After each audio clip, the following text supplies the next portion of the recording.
What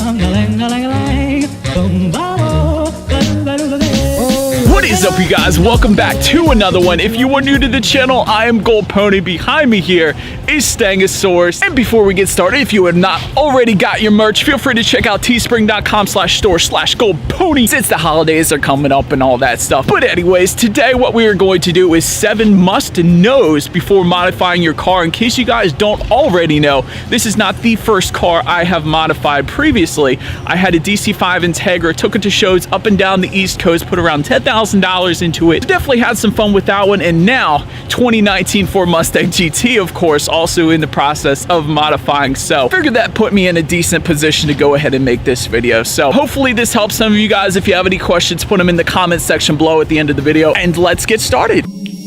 And so to start, the first thing you may want to consider before modifying a car is the weight. And there are some exceptions, like let's say you're a YouTuber and you want to make some awesome videos, but other than that, typically there is going to be a break-in period for cars when you first buy them, and also you may want to consider waiting until the warranty has expired, because in a lot of cases, if you modify a car, it will void the warranty, but not all cases. But typically you're only going to void the warranty if that particular modification that you did had a role to play in whatever broke. So for instance, if you lower your car in lowering springs and the shocks happen to fail, more than likely that is not going to be covered then under warranty because of the lowering spring modification that you had done to your vehicle. Again, you do not have to wait. It's just something to consider and be aware of if you plan on modifying your car while you are still under that manufacturer warranty there. But next thing I wanted to mention before even modifying your car is take into account the resale value, because that resale value may not necessarily increase with the modifications that you do. It actually depends on how you modify it, really. For instance, if you go too crazy with the modifications, you more than likely will end up decreasing the value of your car. So for example, if you put a massive rear wing on the back, or if you buy a $50,000 car and put insanely cheap wheels on it, or if you buy a bright green car and put pink emblems on it,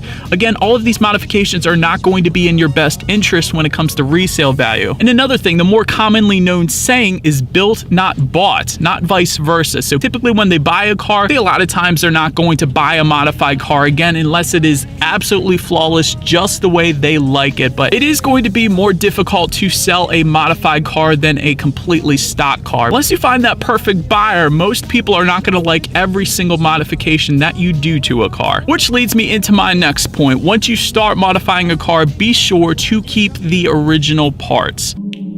Again, if you plan on selling it down the road, it is going to be a lot easier to revert the car back to a stock setup and get it sold than it would be to keep it in that modified setup and try to sell it that way. Plus, in addition to that, if you revert it back to the stock setup, you can take those modified parts and actually sell them outright. There are plenty of people that want to buy those modified parts for their own vehicle. Financially, it makes more sense to revert it back to its stock form because it's going to be easier to sell your vehicle that way. And then you get some extra money from selling the parts outright as well. Number 4, and perhaps the most important thing to consider before modifying your car, just based on my past experience with my last modded car, keep in mind drivability. And I mention this because a lot of times when people start modifying their car, they don't necessarily do all the research that's required. For instance, when I had my DC5 Integra, I went ahead and put on a cold air intake, and that cold air intake was located very close to the ground. So when it started raining, a lot of times the cold air intake would start sucking up water, and of course that leads into the engine, and that was not a good thing. So essentially, by me adding my cold air intake, it made that car undrivable when it rained, which was unfortunate since it was my daily driver. And to use the Mustang as an example, you guys know I did a resonator delete and put on an X pipe, which I absolutely love on the Mustang.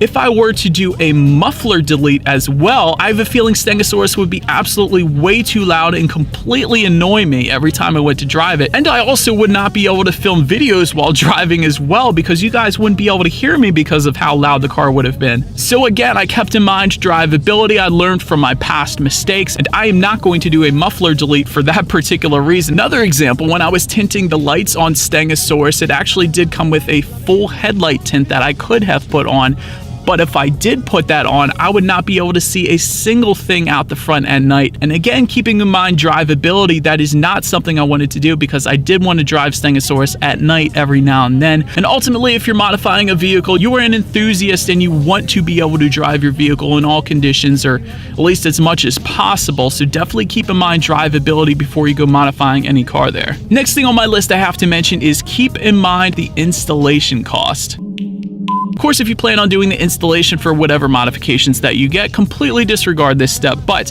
if not, keep in mind the installation cost, because although a wheel and tire combination may cost $2,000 or $3,000, it may cost an additional, I don't know, $500 to have that installed. And the same thing goes for an intake or an X-pipe or whatever you end up doing to a car. If you do not do the work on the car yourself, please keep in mind the installation cost, because you don't want to get the parts and then not have enough money to actually get them installed on your vehicle. So since we're on cost, that will lead me into the next thing you have to consider when modifying your car. Don't pay full price. And I say this because in a world of social media, you do have the power to not pay full price every single time you get a modification for your car, just about. For example, even if your vehicle is not sponsored by any particular company, you can still get coupon codes just about everywhere for any place that you go to. For example, when I first started modifying Stegosaurus, I found coupon codes for CJ Pony Parts, and I was able to save a little bit of money there. But in addition to that, if you watch other YouTubers that are sponsored in their vehicles and you have the same vehicle, a lot of times they will also give you coupon codes specific to them. Again, another way to save money. And like I said, they are everywhere. You can do a simple Google search for whatever the place is that you're going to buy parts from, then type in coupon code after that. It will more than likely give you a way to save some money, or at least knock out the shipping for you. So that is definitely something to consider as well. Last thing I wanted to mention, and the most important thing about modifying a vehicle, is to make it your own. The best part about modifying a car is making it specifically tailored to you. Not everybody may like it. For example, not everybody may like the Eibach lowering springs that I put on this thing, which does lower the car a little bit more than most other lowering springs on the Mustang. But for me, I absolutely loved it because it eliminated every little bit of fender gap between the tires and the fender, and that looked absolutely brilliant to me. And there's always a million different options for modifying your car, and that really does allow you to really make it your own and like nothing else on the road if you wanted to. So in the end, that is the best part, and it is addicting. So once you start doing it, it is going to be difficult to stop, especially opening the boxes, seeing the new parts when you first get them, and if you can, having the enjoyment of actually installing them on yourself. It is much more meaningful if you do that. And my theory is anybody can really install any part. Of course, you have YouTube for that, so there's plenty of tutorials on YouTube for how to install just about everything. Anyways, that is my short list of 7 must-knows before modifying your car.